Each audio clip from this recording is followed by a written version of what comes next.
안녕하세요. 미래를 살게 알아 경제 잡학사정 고혜림입니다. 6월도 이제 단 5거래일만을 남겨두고 있습니다. 오늘도 두 분의 아나운서와 함께 경제 이야기 함께 나눠보도록 하겠습니다. 변수연, 신예지 아나운서와 함께합니다. 안녕하세요. 안녕하세요. 네, 그러면 지난주 뉴욕 증시부터 분위기 살펴보도록 하겠습니다. 온통 전쟁 얘기만 가득했던 뉴욕 증시였던 것 같습니다. 결국에는 혼조세로 마감하긴 했는데요. 자세한 내용도 함께 살펴보도록 하겠습니다. 자, 내용 전해주시죠.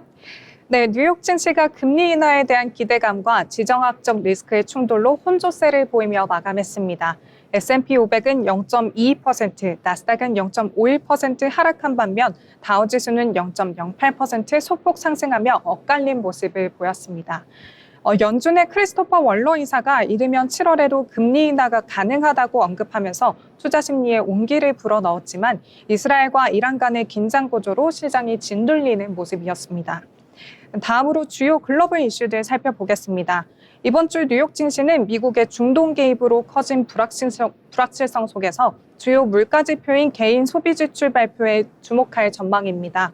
5월 PCE 물가는 전월 대비 0.1%, 전년 동기 대비 2.2% 상승할 것으로 예상이 되고요.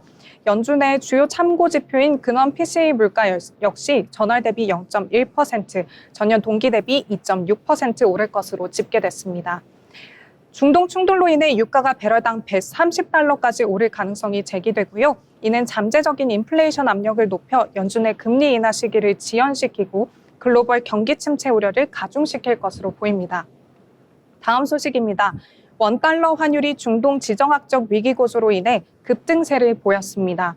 오늘 오전 10시 기준 원달러 환율은 전거래일 대비 9원 넘게 오른 1380.52원을 기록했습니다. 이는 지난 21일 미국이 이란의 핵시설을 기습 공격하면서 국제유가가 크게 상승했기 때문인데요. 달러 인덱스 또한 장중 99.212까지 오르며 달러 강세를 나타냈습니다.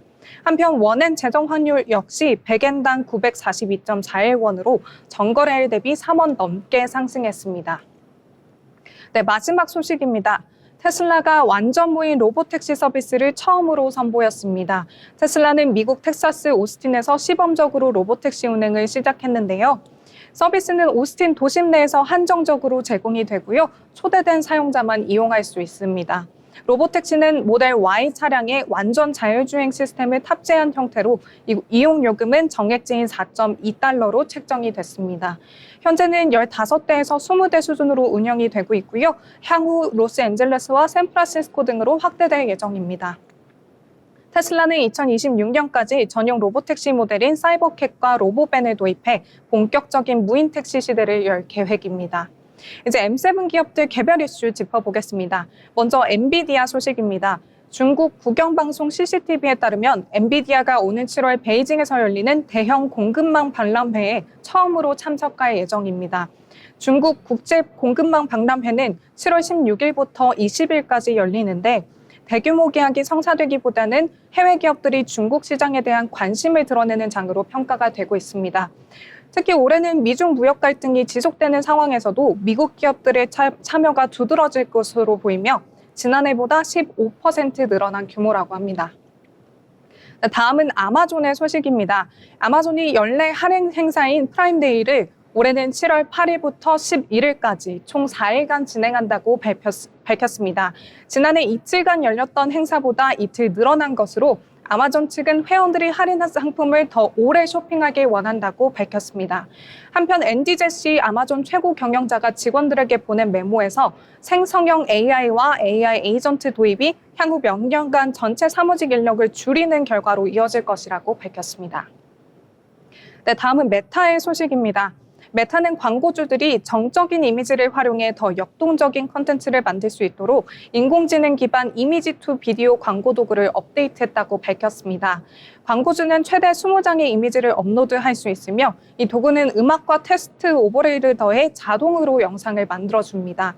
한편 메타와 오클리는 오는 6월 20일 스마트 안경을 발표할 예정입니다. 다음으로는 애플의 소식입니다. 애플이 무선 표준 필수 특허를 침해했다는 이유로 3억 달러 배상 판결을 받았던 사건이 뒤집혔습니다. 미국 연방순회항소법원은 배심원 지침에 문제가 있었다며 해당 사건을 다시 심리하라고 텍사스 동부지방법원에 환송했습니다. 이로써 옵티스 와이어리스 테크놀로지가 받아냈던 2건의 억 달러대 배상 판결은 모두 무효화됐습니다. 한편 영국 법원은 지난달 애플이 옵티스의 영국 특허를 침해했다며 5억 200만 달러를 지급하라고 판결했고 애플은 이에 항소할 계획이라고 밝혔습니다. 네, 다음은 테슬라의 소식입니다.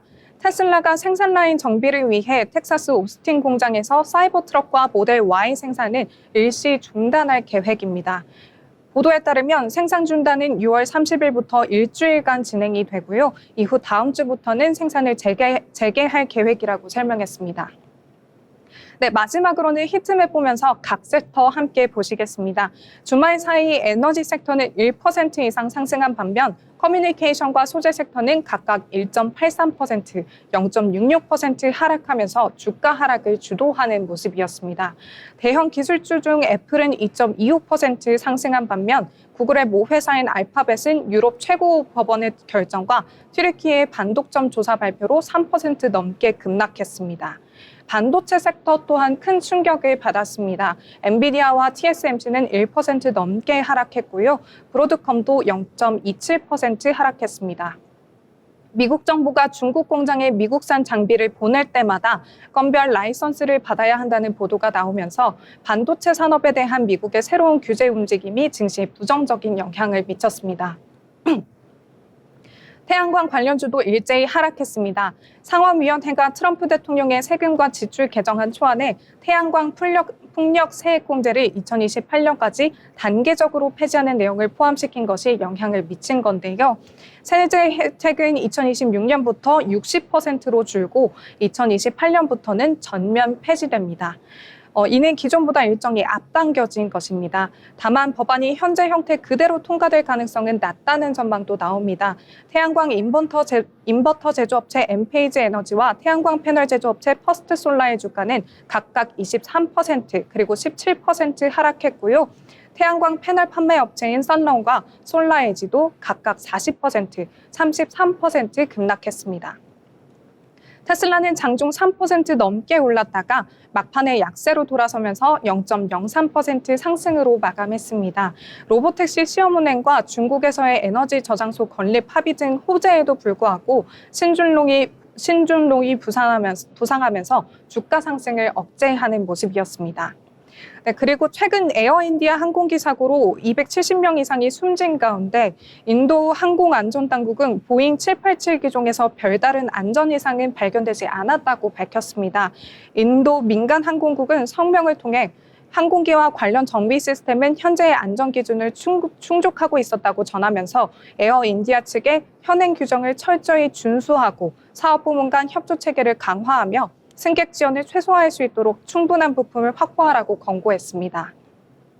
이 밖에 이번 주에는 시장의 방향성을 결정할 핵심 지표 발표들이 예정돼 있습니다. 주요 일정으로는 23일 6월 S&P 제조업과 서비스업 구매자 관리지수 예비치가 발표되고요. 24일에는 컨퍼런스 보드의 소비자 신뢰지수 지표가 공개될 예정이고 25일에는 마이크론 테크놀로지의 실적이 발표됩니다.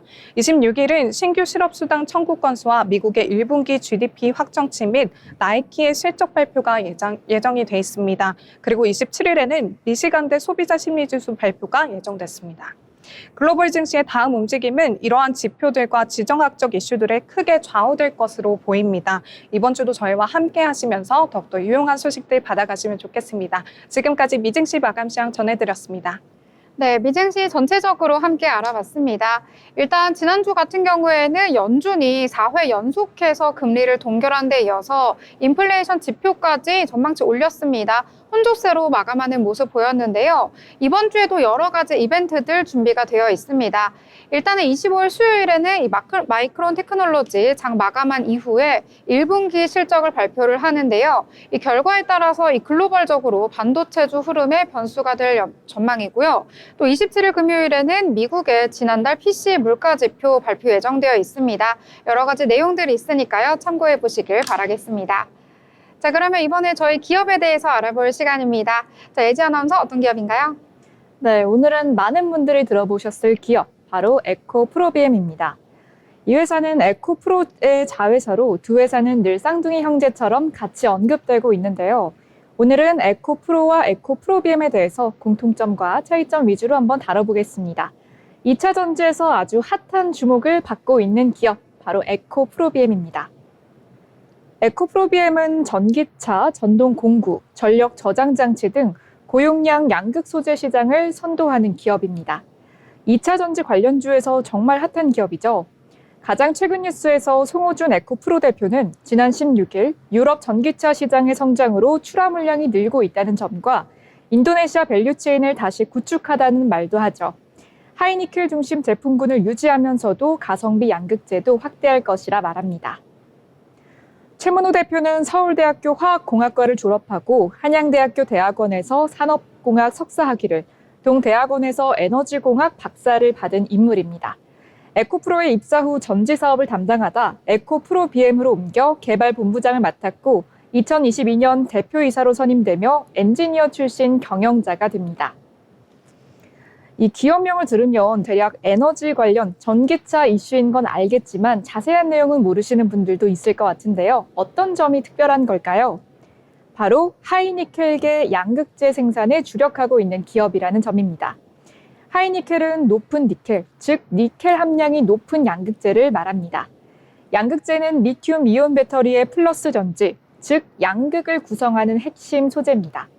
따라서 에너지 밀도를 높였기 때문에요. 주행 거리를 늘릴 수 있다고 합니다. 예를 들어 보조 배터리도 고속 충전이 되는 모델이 따로 있듯이 니켈 함량을 더 안정적으로 빽빽하게 넣을 수 있다면 한번 충전할 때 주행 거리가 더 늘어나죠. 하이니켈은 니켈 함량이 80%, 미드니켈은 40에서 60%를 의미합니다. 에코프로비엠의 약 50.33%의 지분은 모회사인 에코프로가 보유하고 있습니다. 에코프로비엠의 최대 주주는 지주사인 에코프로로 이를 포함한 특수관계인 15인의 총 지분율은 약 50.33%로 하여 안정적인 지배력을 유지하고 있습니다. 에코프로의 최대 주주는 이동채 회장이며 이동채 회장과 가족이 100% 지분을 보유한 이룸 TNC가 에코프로비엠의 2대 주주로 약 5% 이상의 지분을 보유하고 있는 것으로 알려졌습니다. 이런 구조를 통해서 이동채 회장, 그리고 에코프로, 에코프로비엠으로 이어지는 지배 구조를 가지고 있습니다. 주요 경쟁사는 LG화학, 포스코퓨처엠, 그리고 LNF가 있습니다. 그룹 역량에서 객관적으로 우위에 있는 경쟁사들이라고 할 수 있을 것 같은데요. 2030년까지는 에코프로비엠의 시장 지위를 넘기가 어려울 것이라는 시각도 있습니다. 기술력이 중요한 분야에서 배터리 소재 업계에서 에코프로비엠은 양극재 특화로 업력을 약 9년 넘게 축적해왔기 때문입니다. 에코프로비엠의 양극재 생산 능력은 23년 기준 연간 18만 톤에 이르는 반면 LG화학은 23년 기준 9만 톤, 포스코퓨처엠은 10만 5천 톤에 머물렀습니다. 에코프로비엠은 2027년까지 양극재 생산 능력을 71만 톤으로 늘린다는 계획을 가지고 있고요. LG화학은 28년까지 43만 톤, 포스코퓨처엠은 30년까지 61만 톤을 목표로 잡고 있습니다. 에코프로비엠을 들여다보니 대기업을 뛰어넘는 쟁쟁한 기술력을 바탕으로 주식에서 돋보이고 있는 알짜 기업이란 생각이 듭니다. 에너지 기술 관련해서는 역시 중견 기업에나 작은 기업에도 투자의 시각을 돌리는 게 필요하다는 생각이 듭니다. 지금까지 에코프로비엠이었습니다. 네, 2차 전지 하면 떠오르는 기업이죠. 에코프로비엠 함께 알아봤습니다. 2차 전지 이제 바닥을 찍고 다시 반등할 수 있을지 하반기에 더욱더 기대가 되니까요. 참고해 보시길 바라겠습니다. 자, 그러면 저희 이번에는요, 경제 뉴스들 함께 살펴보려고 하는데요. 자, 수연 아나운서 어떤 내용 준비하셨나요? 네, 오늘은 아무래도 이란과 미국에 대한 소식들로 주가 될 것 같습니다. 바로 첫 번째 소식 전해드리겠습니다. 미국이 이란 핵시설을 정밀 타격하며 이스라엘 이란 분쟁에 본격 개입했습니다. 현지 시간 21일 트럼프 대통령은 포르도, 나탄즈, 이스파한 등 이란 핵심 시설에 대한 공격을 지시했고요. 완전히 파괴됐다며 대국민 담화를 발표했습니다. 그는 이란이 평화를 택하지 않으면 더 큰 공격이 뒤따를 것이라고 경고하면서 핵무기 포기를 압박했습니다. 이번 작전은 미드나잇 해머로 명명됐으며 B2 스텔스 폭격기 7대가 투입돼 초대형 벙커버스터 GBU-57 폭탄 14발을 투하했는데요. 실전에서는 사상 첫 사용입니다. 이에 이란은 이튿날 이스라엘의 미사일 공격으로 맞대응하면서 호르무즈 해협 봉쇄를 의회에서 통과시켰고 미국에는 영원한 결과를 경고했습니다. 이에 글로벌 시장은 긴장 상태에 돌입했습니다. 이란의 보복 조치로 원유 수송이 차단될 경우 국제 유가는 120에서 130달러까지 폭등할 수 있다는 전망도 나오고 있어서 중동 전쟁 확전 가능성이 전 세계 경제에 악재로 작용할 것으로 우려됩니다. 네, 다음 소식입니다. 미국이 이란의 핵시설을 전격 공습하면서 중동 정세가 급격히 긴장되고 있습니다. 이번 공격은 미국이 이란에 주어진 협상 시한을 넘긴 데 따른 단독 군사 개입으로 중동 전반에 걸쳐 충돌 확산 우려를 낳고 있는데요. 이에 맞서 이란은 이스라엘을 향해 미사일을 발사했고요. 호르무즈 해협 봉쇄를 의회에서 공식적으로 의결하며 경제적인 반격도 예고했습니다. 이란은 모든 미국 시민과 군인은 합법적 표적이 된다고 선언했으며 미국의 공격이 국제법 위반이라는 입장을 밝혔습니다. 또 지하에 있던 핵시설의 물질은 이미 반출됐다며 피해를 최소화하려는 모습을 보이고 있습니다. 이번 사태는 이란의 동맹 세력인 헤즈볼라, 후티 반군, 그리고 이라크 민병대 등이 전면전에 참여할 가능성을 키우고 있습니다. 특히 미국이 중동에 보유한 4에서 5만 명 규모의 미군과 19개의 기지는 주요 표적으로 거론되고 있습니다. 전문가들은 이란이 군사적 반격과 함께 호르무즈 해협 봉쇄라는 혼합 전략을 병행할 수 있다고 분석하고 있습니다. 향후 이란의 대응 시나리오로는 전면 보복 외에도 핵 개발 가속화 또는 핵 협상 재개 등이 거론되고 있고요. 미국과의 충돌이 격화될 경우 이란 내부의 정치 지형에도 변화가 있을 수 있습니다. 특히 이슬람 혁명 수비대가 권력을 장악할 가능성, 그리고 하메네이의 후계 구도 불안정 등이 중동 지역의 불안정을 심화시킬 수 있다는 전망이 나옵니다. 네, 세 번째 소식입니다. 미국이 이란 핵시설을 직접 타격한 가운데 이란의 대응 수위에 따라 국제 유가가 급등할 수 있다는 전망이 제기됐습니다. 특히 이란이 보복 조치로 원유 수송의 핵심 통로인 호르무즈 해협을 봉쇄할 경우 국제 유가는 배럴당 130달러까지 치솟을 수 있다는 분석이 나왔는데요. 모건 스탠리는 세 가지 시나리오를 제시했는데 가장 낙관적인 경우는 석유 및 가스 인프라가 공격 대상에서 제외될 경우로 이때 브렌트유 가격은 배럴당 60달러까지 하락할 수 있다고 봤습니다. 현재 브렌트유의 가격은 약 77달러 수준입니다. 반면 최악의 시나리오는 이란이 호르무즈 해협을 봉쇄하거나 걸프 지역 석유 시설을 공격할 경우로 이때 유가는 2022년 우크라이나 전쟁 발발 당시처럼 120달러까지 오를 가능성이 있다고 분석했습니다. 모건 스탠리는 이런 불확실성에 따라 국제 유가의 배럴당 10달러 수준의 위험 프리미엄이 붙을 수 있다고 지적했고요. 유가가 당분간 추가 상승해도 이상하지 않다고 덧붙였습니다. 옥스퍼드 이코노믹스는 더욱더 비관적인 시나리오를 제시했습니다. 유가가 최대 130달러까지 급등할 수 있고 이 경우 미국 소비자 물가 상승률이 6%대에 달할 수 있다고 봤습니다. 결국 이란의 향후 대응 방식과 중동 정세의 흐름이 세계 에너지 시장의 불안정성과 글로벌 인플레이션 압력에 큰 영향을 줄 것으로 보입니다. 네, 다음 소식입니다. 이재명 대통령이 오는 24일부터 열리는 나토 정상회의에 불참하기로 최종 결정했습니다. 위성락 국가안보실장은 22일 서면 브리핑에서 국내 현황과 중동 정세의 불확실성을 종합적으로 고려한 결과라고 밝혔습니다.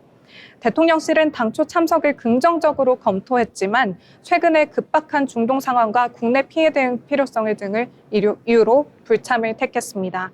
특히 도널드 트럼프 미국 대통령의 회의 불참 가능성도 변수로 작용한 것으로 보입니다. 과거 G7 정상회의에서도 트럼프 대통령과의 양자회담이 무산되면서 외교적인 효과가 반감된 전례가 있었기 때문인데요.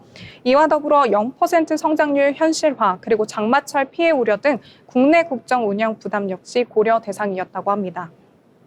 다만 한미 간 관세 유예 조치가 7월 8일 만료를 앞두고 있어서 양국 간 협상 시기가 촉박해졌다는 점은 외교적인 부담으로 작용하고 있습니다.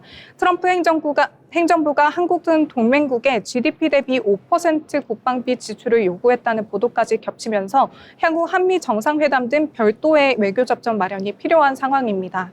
일각에서는 나토 회의 참석이 중국과 러시아를 자극할 수 있다는 외교적인 우려도 제기되고 있습니다. 실제로 윤석열 전 대통령은 3년 연속 참석했지만 매번 중국과 러시아의 반발을 불렀다는 평가가 나왔습니다. 이에 대해 조국혁신당 김준형 의원은 대한민국은 나토 회원국이 아니며 군사동맹과 가치연대는 분명히 구분해야 한다며 대통령의 불참을 지지했습니다. 네, 마지막 소식입니다. 코스피가 3년 반 만에 3,000선을 회복하면서 코스피 5,000 달성에 대한 기대감이 커지고 있습니다. 이는 이재명 대통령이 대선 당시 제시한 증시 목표 중 하나로 지배구조 개선, 기업 환경 정비, 그리고 대외 리스크 완화가 전제돼야 한다고 전문가들은 강조하고 있습니다. 특히 상법 개정안과 자사주 소각, 배당 확대 등 주주 친화 정책이 추진되면서 외국인 투자자들의 신뢰 회복 가능성도 제기되고 있습니다. JP모건은 상법 개정안이 통과될 경우 코스피가 1년 내 3,200선에 도달할 수 있다고 분석했고요. 정부도 배당 촉진을 위해 세제 개편을 예고했으며 추가 정책 모멘텀에 대한 기대가 이어지고 있습니다. 다만 실질적인 기업 실적 회복과 글로벌 유동성 확장, 그리고 미국 기준금리 인하 등 외부 여건 역시 중요한 변수로 꼽히고 있습니다. 반면 미국과의 관세 협상, 중동 지정학 리스크 등은 코스피 상승의 제약 요소로 지목이 되고 있는데요. 특히 트럼프 대통령이 이란 핵시설을 타격하면서 글로벌 시장의 불확실성이 커지고 있고 호르무즈 해협 봉쇄 시 유가 급등으로 인한 인플레이션 우려도 존재합니다. 증권가에서는 코스피에 대해 낙관적인 전망을 내놓고 있습니다. 한국투자증권은 하반기 전망치를 최대 3,150까지 상향했고요. KB증권은 12개월 내 3,240선 도달 가능성도 제기했습니다. 하지만 여전히 투자자 신뢰 회복과 실질적인 제도 이행이 관건이라는 분석이 지배적입니다. 네, 오늘 제가 준비한 소식은 여기까지입니다. 다음에도 더욱더 유용한 소식으로 찾아뵙겠습니다. 네, 이렇게 여러 가지 경제 뉴스들 함께 알아봤습니다. 경제 뉴스들 여러 가지 소식 전해줬는데 그중에 핵심은 아무래도 중동과 이 전쟁에 대한 내용이 가장 큰 핵심이 아닐까 싶습니다. 이에 따라서 여러 가지 이 증시에도 영향을 미치지만요. 국제 유가도 계속해서 상승하고 있는 모습 나타나고 있고요. 또 이전 정부에서는 국제 에너지 가격이 급변하고 있다 보니까 24시간 비상 대응에 나서기도 했습니다. 앞으로 흘러가는 여러 가지 상황에 대해서 함께 전달을 해드리도록 하겠습니다. 더불어 본 방송에서 제공하는 정보는 투자 판단을 위한 조언일 뿐 해당 종목의 가치, 상승과 하락에 대해서는 보장하지 않습니다.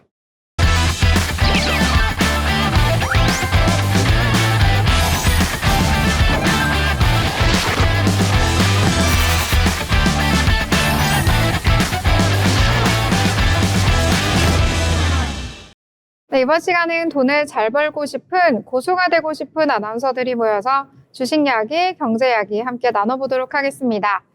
먼저 국내장 체크를 하고 넘어가려고 하는데요. 그동안 계속해서 달려왔던 국내 증시, 오늘은 한숨 쉬어가는 걸까요? 그럼에도 불구하고 오늘 3천 코스피 지키면서 마감을 했는데요. 자세한 지수 분위기도 함께 살펴보도록 하겠습니다. 먼저 코스피 지수 같은 경우에는 전거래일 대비 약세로 마감을 했습니다. 물론 장 초반보다는 이 하락분 많이 만회를 하면서 마감을 했는데요. 전거래일 대비 0.24% 하락하면서 3,014선에서 거래를 마쳤습니다. 오늘 같은 경우에는 수급 측면에서 좀 아쉬운 하루였는데요. 오늘 외국인 같은 경우에 3천억 원 넘게 매도 우위 보였고 기관이 물량을 많이 출회하는 모습 나타났습니다. 9천억 원 넘게 매도 우위를 보였는데 오늘 같은 경우에는 금융투자뿐만 아니라 연기금까지 일제히 오늘 물량을 많이 출회했다라고 보실 수가 있겠고요. 이런 물량들은 개인들이 1조 원 넘게 매수 우위를 보이면서 물량 다 받아냈다라고 볼 수가 있겠습니다. 이 코스닥 같은 경우에도 전거래일 대비 좀 하락하면서 마감을 했는데요. 0.85% 하락하면서 784선에서 거래를 마쳤습니다. 이 코스피와 비슷한 분위기 코스닥에서도 보실 수가 있겠는데요. 장 초반보다는 하락분 많이 만회를 하면서 마감을 했습니다. 이 코스닥 같은 경우에도 외국인과 기관 동반 매도 포지션 나타났는데요. 이 외국인 같은 경우에는 매도 물량 장 초반은 엄청 컸었는데 좀 후반으로 가면서 물량 좀 줄여나가는 모습 나타나면서요. 소폭 물량 출회했다라고 볼 수가 있겠습니다. 이 시가총액 상단에 위치한 종목들도 확인을 해보시면은요, 오늘 코스피와 코스닥 좀 혼조세 보인 하루였다라고 볼 수가 있겠는데요. 특히 코스피 같은 경우에는 반도체 투톱 엇갈린 흐름 나타났습니다. 오늘 반도체주 전반이 좀 약세를 나타냈는데 그래도 SK하이닉스는 나름대로 선방한 모습 확인을 할 수가 있겠고요. 오늘 장에서 두산에너빌리티 두 자릿수대의 상승률 보여줬다라고 볼 수가 있겠고, 네이버 같은 경우에는 오늘 급등을 해주면서 오늘 시총 5위 자리에 안착을 했습니다. 기관 같은 경우에 7거래일 연속해서 네이버를 사고 있는 모습 나타났는데요. 이 정책에 대한 기대감 그리고 중기부 장관의 지명까지 52주 신고가를 경신했다라고 볼 수가 있겠고요. 코스닥 같은 경우에는 시총 상위에 위치한 종목들 좀 대부분이 파란불이 많이 보인 하루였습니다. 오늘 같은 경우에는 레인보우 로보틱스라든지 파마 리서치 같은 종목이 좀 그나마 좀 살아나줬고요. 나머지 종목들 일제히 하락을 하면서 아쉬운 모습을 보였다라고 정리를 해보도록 하겠습니다. 자, 그러면 오늘 장에서 각 종목, 각 섹터별로 어떤 이슈와 함께 떠올랐는지 또 하락을 했는지 함께 살펴보도록 하겠습니다. 자, 그럼 어떤 내용부터 살펴볼까요? 네, 저는 오늘 상한가를 기록한 종목이 있어서 가지고 와봤는데요. 바로 제약바이오주입니다. 그중에서도 브릿지바이오 테라퓨틱스가 오늘장 초반부터 상한가를 기록했습니다. 이는 미국 디지털 자산 투자자 파라텍시스 홀딩스가 경영권을 인수한다는 소식이 전해지면서 매수세가 몰렸기 때문인데요.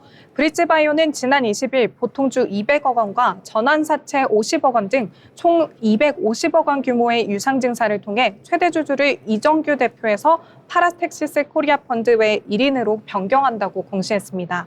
이번 인수는 경영 정상화를 위한 결정으로 해석이 되고 있습니다. 브릿지바이오는 앞서 법차손 요건 미달로 관리 종목에 지정이 됐고요. 이를 타개하기 위해 외부 자금 유치 및 경영권 매각을 추진해 왔습니다. 한편 브릿지바이오는 지난 4월 주요 파이프라인인 특발성 폐섬유증 치료제 BBT-877의 임상 이상 실패 이후 주가가 연일 하락한 바 있습니다. 경영권 교체를 계기로 재도약이 가능할지 시장의 관심이 집중되고 있습니다. 차트 함께 보시면 그 반등세가 조금 더 잘 보이실 텐데요. 오늘 브릿지바이오 테라퓨틱스 굉장히 견조한 흐름 보여줬습니다. 시작부터 상한가 경신했고요. 계속해서 쭉 이어가면서 29.9% 상승하며 장 마감했습니다. 종가는 1225원으로 형성이 됐고요. 거래량 또한 전일 대비 8.62% 상승하며 장 마감했습니다. 네, 그동안 잔잔하게 흘러오다가 오늘 장에서 튀는 모습 나타났는데요. 오늘 장에서의 이슈 내일까지도 지속될 수 있을지 함께 살펴보도록 하겠습니다. 자, 그러면 또 다른 테마 함께 이야기 나눠보려고 하는데요. 최근 들어서 연일 좋은 흐름 나타내고 있는 스테이블 코인과 관련해서 오늘 장에서도 강세를 보여서 함께 이야기를 나눠보겠습니다. 자, 원화 스테이블 코인 제도화가 될 수도 있다라는 기대가 계속해서 모여들고 이 모멘텀 지속되고 있는 것으로 보이는데요. 여기에 카카오페이까지 합류를 하는 것 같습니다. 이에 따라서 관련된 종목들 장 초반에 비해서 후반 들어서 조금은 좀 약해지긴 했지만 그래도 강한 상승 보여줬다라고 볼 수가 있겠는데요. 자, 일단 유진투자증권에서 오늘 보고서가 발간이 됐습니다. 이 스테이블 코인 시대의 첫 번째 승자는 이 탄탄한 이용자 기반에 더해서요. 이 선불 충전 잔액이 많은 플랫폼이 될 수 있다라고 기재를 한 건데요. 이 현재 국내 간편 결제 시장이 굉장히 활발한데 이 선불 충전 잔액 기준으로 독보적인 사업자는 바로 카카오페이다라고 볼 수가 있겠습니다. 이 은행의 계좌 시스템 같은 경우에는 이 계좌에서 계좌로 송금하는 시스템이 기본적인데요. 이 카카오페이 같은 경우에는 일단 충전을 한 뒤에 그 다음에 송금하고 결제를 하는 구조를 가지고 있기 때문에 이 스테이블 코인을 제도화 시켰을 때 가장 자연스럽게 녹아들 수 있는 그런 시스템이다라고 분석이 나온 겁니다. 이 원화 스테이블 코인 아직 법안이 발의조차 되진 않았지만요. 발의가 된 이후에 이 제도화가 된다면 이 사업성이 굉장히 클 것으로 판단이 되기 때문에 많은 분들의 이목이 쏠리고 있는데요. 이 정책은 핀테크 업체가 스테이블 코인을 발행하고 또 유통할 수 있는 방향으로 진행되고 있다는 점, 이것도 긍정적이다라고 볼 수가 있겠습니다. 주가는 많이 오르긴 했는데요. 아직 정점에 찍지는 않았다라고 이 보고서는 분석을 했습니다. 이 카카오페이 같은 경우에는 스테이블 코인에 대해서 이 제도화가 되기 전에 여러 가지 준비 작업을 펼치고 있는데요. 일단 지난주 17일 같은 경우에는 6종류의 이름으로 총 18건의 상표를 출원하기도 했습니다. 이 워낙 스테이블 코인과 관련된 상표일 것이다 라고 추정이 나오고 있는 가운데 이 독보적인 기업이 될 수 있을지 많은 분들이 지금 기대를 하고 있는 상황인데요. 일단 오늘 장에서 카카오페이는 그동안 너무 좀 잘 달려왔기 때문인지 좀 보합으로 마감하는 모습 보였고요. 한국정보인증 같은 경우에도 최근 들어서 계속해서 빨간불 켰었는데 오늘 장 초반에 아쉽게 파란불 켰었다가 후반 들어서 다시금 회복을 하면서 오늘 8.97% 좋은 흐름 속에서 마감을 했습니다. 이 스테이블 코인이 같이 동반 상승하니까요. 또 보완주도 역시 장에서 주목을 받았는데요. 함께 투자해보면 어떨지 참고해보시면 좋을 내용인 것 같습니다. 자, 그럼 또 다른 내용들 함께 이야기 나눠보도록 하겠습니다. 자, 시연 아나운서, 이번엔 어떤 내용이죠? 네, 이번에도 좀 강세를 보인 종목을 가지고 왔습니다. 바로 LG CNS인데요. LG CNS의 주가가 8거래일 연속 상승하면서 강세를 이어가고 있습니다. 오늘 오전 기준 주가는 전거래일보다 12%대 오르기도 했는데요. 외국인 투자자의 순매수가 연일 이어지면서 지분율도 1.36%에서 3.82%로 증가했습니다. 이번 상승세는 한국은행의 디지털 화폐 실험 프로젝트 한강에 대한 기대감 때문인데요. LG CNS는 이 프로젝트의 기술 총괄사로 참여 중이고요. 한은은 연말 CBDC 상용화 여부를 검토하겠다고 밝혔습니다. LG CNS는 IT 서비스 전문 기업으로 개발, 유지보수, 장비 공급 등의 업무를 수행하고 있고요. 올해 1분기 연결 기준으로 매출 1조 2,113억 원, 영업이익은 789억 원을 기록하면서 안정적인 실적도 보유하고 있습니다. 디지털 금융 인프라 확대 흐름 속에서 관련 기업으로서의 성장 기대감이 주가에 반영되고 있다는 분석입니다. 오늘 차트 보시면요. LG CNS 우상향 그래프가 더욱더 눈에 띄실 텐데요. 굉장히 견조한 흐름 이어갔고요. 시가 3.47% 오르면서 시작했습니다. 장 중반에는 12.75%까지 기록을 했다가 장 후반에는 하방 압력을 조금 받아서 2.91% 상승하며 마감했습니다. 종가 92,000원에 형성이 됐고요. 거래량 또한 전거래일 대비 123.58% 급등하면서 마무리됐습니다. 네, 오늘 장에서 보인 그래프 많은 분들이 좀 좋아하실 것 같습니다. 정말 꾸준하게 단계적으로 오르는 모습 나타나면서요. 연속해서 강세를 보였는데요. 이번 주의 흐름도 어떻게 될지 함께 체크해서 알아보시길 바라겠습니다. 자, 그러면 또 다른 테마 이야기해보려고 하는데 오늘 장에서 하락을 한 테마에 대해서 함께 이야기를 나눠보도록 하겠습니다. 아까 국내장 저희가 마무리를 해보면서요. 오늘 반도체주 전체적으로 약세를 보인다라고 말씀을 드렸었는데 좀 미국 쪽의 악재가 우리 국내장까지 영향을 미친 것 같습니다. 이 미국에서 반도체 장비 중국에 반입하는 것을 제한하겠다라는 소식 속에서 오늘장 반도체주 전체적으로 약세를 보인 건데요.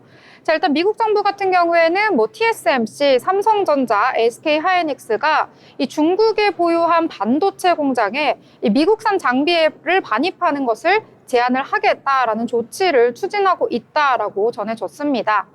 자, 일단 2023년에 삼성전자와 SK 하이닉스 그리고 TSMC는요, 이 미국 정부로부터 일시적인 면제를 받아내서요, 이 중국 안에서 기존 시설을 운영을 하는 것에 대해서 이 허가를 받아왔었는데 이것을 폐지할 수도 있다라는 내용이 전해졌고요. 혹은 절차를 좀 강화를 해서 그동안 여러 가지 자유롭게 했던 것들을 좀 제한하겠다라는 조치라고 전해졌습니다.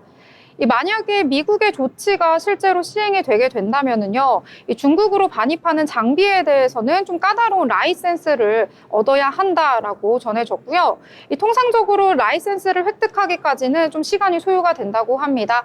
평균 3개월에서 9개월까지도 걸릴 수 있기 때문에 여러 가지로 향후 중국에 대한 투자 전략 조정을 해야 한다라는 악재로 좀 주가에도 영향을 미친 것으로 풀이가 되고 있는데요. 일단 오늘 장에서는 반도체 대형주뿐만 아니라 소부장단까지 일제히 좀 약세를 보였습니다. 이 삼성전자 같은 경우에는 아까 말씀드렸다시피 오늘 약세로 마감을 하면서 2%대 하락하면서 마감을 했고요. 한미반도체 같은 경우에는 장 초반에 좀 낙폭이 컸었는데 후반 들어서 조금은 줄여 나갔습니다. 그래도 2.8% 약세 속에서 마감을 했고요.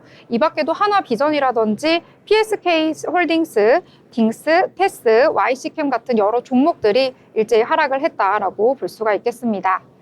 자, 그러면 또 다른 내용 함께 살펴보도록 하겠습니다. 자, 이번엔 어떤 내용일까요? 네, 오늘 마지막으로 저는 미증시에 좀 수혜를 입은 종목을 가지고 와봤는데요. 미국이 이란 핵시설을 직접 공격한 이후 이란이 호르무즈 해협 봉쇄를 추진하면서 국제 유가 상승 우려로 국내 석유 및 해운업종 주가가 크게 뛰고 있습니다.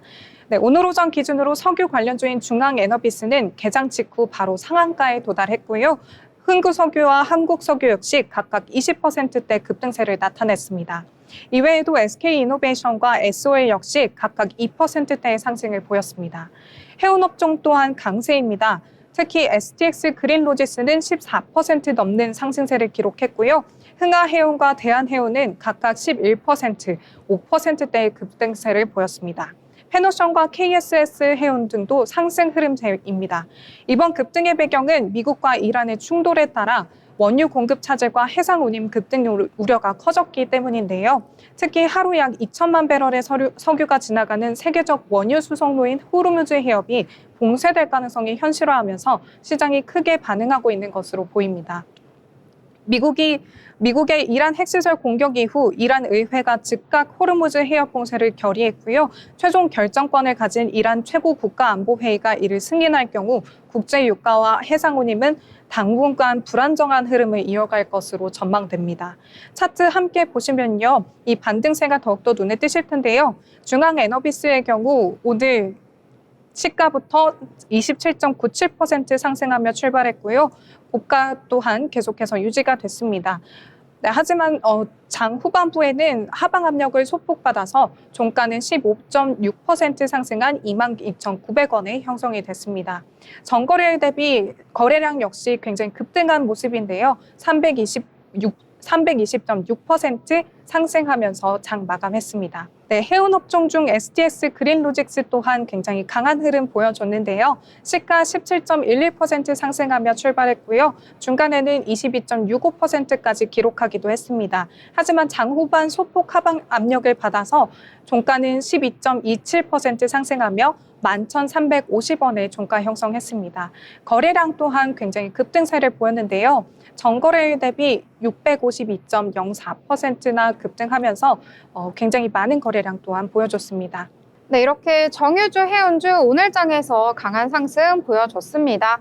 아무래도 호르무즈 봉쇄가 우려가 되면서 여러 가지로 영향 미치는 것 같습니다. 특히 중앙에너비스 같은 경우에는 오늘 상한가 토착을도 했었는데 장 후반에 이 상한가 좀 풀리긴 했지만요. 그래도 두 자릿수의 급등률 보이면서 마감을 했다라고 정리를 해보도록 하겠습니다. 여러 가지 정세 상황에 따라서 오르고 내리고 하루하루 반복되는 흐름 보이니까요. 이 정유주와 해운주 함께 주의 깊게 살펴보시면 좋을 것 같습니다. 자, 그러면 이번에 저희 인물에 대해서 살펴볼 시간인데요. 오늘도 흥미로운 인물 준비하셨다고요? 네, 인물로그 시간입니다. 대기업에서 퇴사 후 로스쿨을 가는 사람은 굉장히 많죠. 그런데 변호사가 되고 내가 일하던 회사를 다시 찾아가는 사람, 그렇게 많지 않습니다. 미국 변호사 자격증까지 취득한 후라면 더더욱이겠죠. 그런데 이런 배경에서 법무팀이 아닌 해외 전략팀으로 다시 입사해서 거기에 더해 한 기업의 수장까지 간 사람이 있습니다. 바로 네이버를 이끄는 여성 리더 최수연 대표입니다. 오늘의 인물로그 최수연 네이버 CEO를 소개합니다. 최수연 대표는 1981년 11월 3일 출생으로 광주 동신여자고등학교와 서울대학교 지구환경시스템공학부를 졸업했습니다. 그녀는 서울대 졸업 직후 네이버의 전신인 NHN에 신입 공채로 입사하게 됩니다. 그리고 약 5년간 홍보 마케팅 분야에서 근무했다고 합니다. 이후 연세대 법학전문대학원 1기로 진학해 2012년에 변호사 자격증을 취득합니다. 변호사가 된 후 지난 2019년까지 법무법인 율촌에서 인수합병을 담당했고요. 재직 중 하버드대 로스쿨을 거치며 미국 뉴욕주 변호사 자격증을 취득합니다. 남영두 연세대 법전원장은 연세법학 100년을 기념한 행사에서 최수연 대표에 대해서 이렇게 말합니다. 남 원장은 졸업 후 로펌에 들어간 그가 하버드 로스쿨 유학을 마치고 추천서를 써준 제게 인사를 왔을 때 내민 명함은 미래가 탄탄히 보장된 로펌이 아니라 로스쿨에 들어오기 전 다녔던 회사 네이버였습니다. 그것도 법무팀이 아닌 해외 전략팀이어서 놀랐습니다. 이렇게 빨리 네이버라는 창의적이고도 글로벌한 대기업에 CEO의 자리로 선임되리라고는 생각지 못했기 때문에 한동안 머리가 멍해졌습니다. 라면서 당시를 회상하는데요. 법조인이라는 직업이 되고 새로운 분야를 다시 개척하는 일 쉽지 않습니다. 많은 법조인과 같이 법조계의 일을 하거나 전문직을 할 수 있는 로스쿨의 특성상 판권변이 되어 안정적인 수익과 또 일을 꿈꾸는 사람도 많기 때문입니다. 법률가에서 거대 기업의 IT 리더가 된 그는 네이버에서 가장 많은 보수를 받는 주인공이기도 합니다. 지난해 최수연 대표는 19억 6,900만 원을 받았는데요.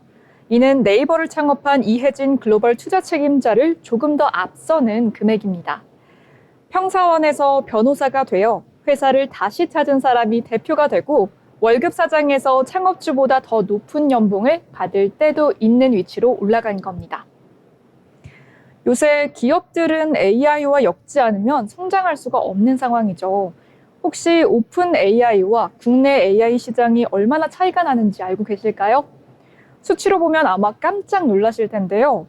미국 4대 빅테크 기업의 24년 AI 관련 자본 지출은 한화 약 305조, 355억 원으로 추정됩니다. 네이버는 17년도부터 AI 연구 개발에만 1조에서 2조 원을 투자하고 있죠. 전년도 실적 발표에서 네이버는 AI 칩 구매에 2,500억 원을 투입할 것이라고 밝혔습니다. 2,500억 원 말로만 들어도 정말 큰 숫자인데요. 혹시 이걸로 요새 화두인 H100 칩을 몇 개나 살 수 있는지 혹시 알고 계시나요? H100 칩의 가격이 개당 얼마일까요? H100 칩의 가격은 개당 하나로 약 4천에서 6천만 원에 달한다고 합니다. AI 모델을 구동하기 위해서는 이런 칩이 수십만 개가 필요한 겁니다. 2,500억 원을 투입하면 H100 칩을 최대 4,000개 살 수 있는 겁니다. 오픈 AI는 H100을 넘어 차세대 AI 칩인 GB200을 5만 개 투입하는 데이터 센터를 구축할 예정입니다. GB200은 H100보다도 AI 학습 속도가 4배 빠르다고 알려져 있습니다. 다시 내용으로 돌아와서 이렇게 수치로 보니 인공지능 분야에서 얼마나 물리적인 격차가 벌어지고 있는지 좀 느낄 수 있는데요. 이와 동시에 네이버가 또 얼마나 다양한 전략들로 잘 살아남고 있는지, 어떠한 노력을 하고 있는지 소개해드리려고 합니다. 우선 한국어 사용자 등 특정 국가의 문화에 특성된 AI 개발에 집중하고 있습니다. 주권, 영어로 주권을 뜻하는 소버린 AI라고 불리죠. 네이버는 24년 사우디 정부와 아랍어 기반의 LLM, 즉 Large Language Model인 질의응답 등을 처리하는 인공지능 모델을 개발합니다. 그래서 데이터 센터 설립과 지능형 로봇 개발 등 수천억 원 규모의 사업을 따내게 되는데요. 최근에 핸드폰 바꾸시는 분들 공기계는 어디에 팔아볼까 좀 고민해 보셨을 것 같습니다. 우리가 흔히 명품 거래 플랫폼으로 알고 있는 크림에서 내폰 시세 서비스를 통해 중고폰을 팔 수 있습니다. 그리고 크림은 네이버의 리셀 플랫폼이죠. 또한 파파고에서는 유료 번역 앱도 운영 중인데요. 네이버는 도착 보장 당일 배송 서비스도 도입했죠. 그리고 의외로 네이버에서 해외의 여러 앱 서비스의 지분을 가지고 있습니다. 인도네시아, 태국, 말레이시아의 한정판 거래 플랫폼에 투자를 해서 각각 20에서 40%의 지분을 네이버가 가지고 있습니다.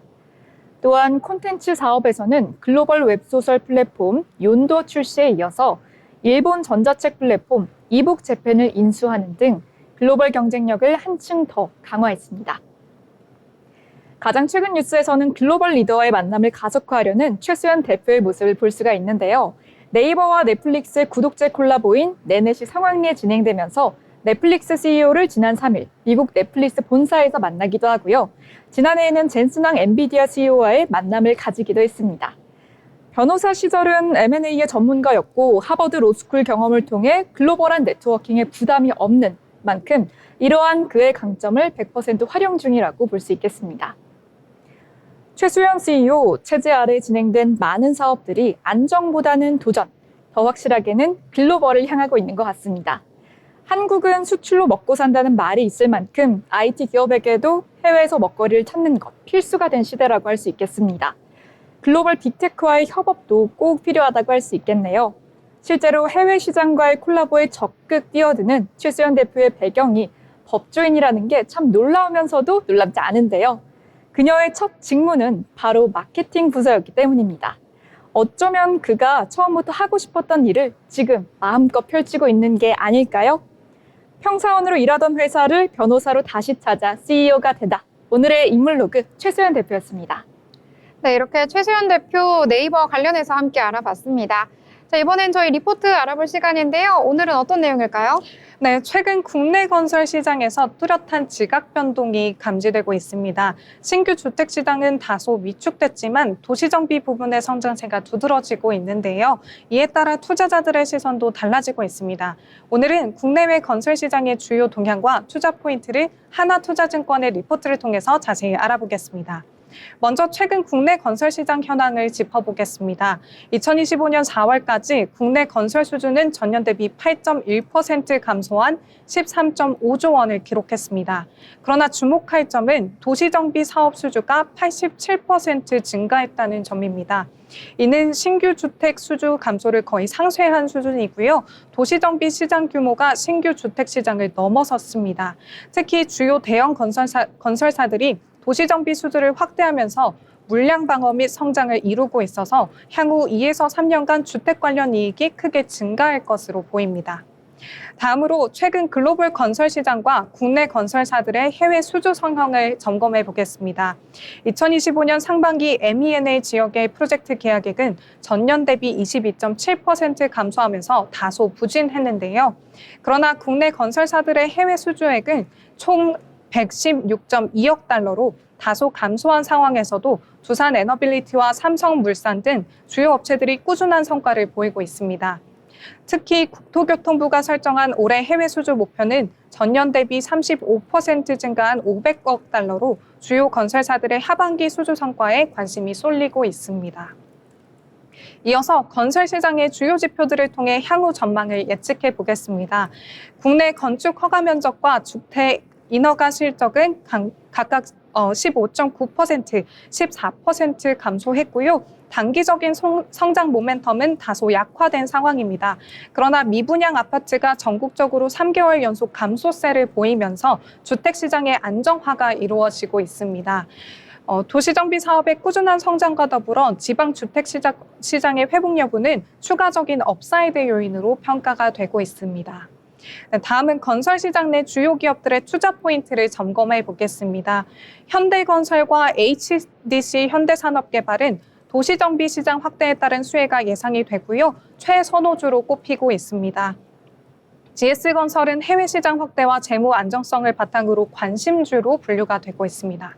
반면 신규 주택 시장 위축으로 인해서 일부 기업들은 보수적인 접근이 필요할 것으로 보이는데요. 이와 같은 기업별 차별화된 전략이 앞으로 건설업 투자의 핵심이 될 것입니다. 네, 마지막으로 투자 전략 및 종합적인 전망 제시하겠습니다. 건설업종에 대한 투자 의견은 긍정적으로 유지가 되고 있습니다. 도시정비 중심의 시장 확대와 주택 마진 개선이 맞물려서 2027년까지는 이익 성장이 이어질 전망인데요. 하지만 기업별 실적 방향성과 재무 현황을 면밀히 점검해서 전략적으로 투자를 결정해야 합니다. 특히 현대건설과 HDC 현대산업개발 등 성장성이 높은 기업 중심으로 포트폴리오를 구성하는 것이 바람직할 것 같습니다. 지금까지 국내외 건설 시장의 주요 동향과 투자 전략 살펴봤습니다. 변화하는 건설 시장 환경 속에서 도시정비 부문과 해외 수주가 중요한 키워드로 떠오르고 있습니다. 현명한 투자 결정으로 건설 시장의 기회를 놓치지 마시길 바라면서 이상으로 투자 리포트 전해드렸습니다. 네, 오늘 건설 관련 리포트까지 함께 알아봤습니다. 더불어 본 방송에서 제공하는 정보는 투자 판단을 위한 조언일 뿐 해당 종목의 가치, 상승과 하락에 대해서는 보장하지 않습니다.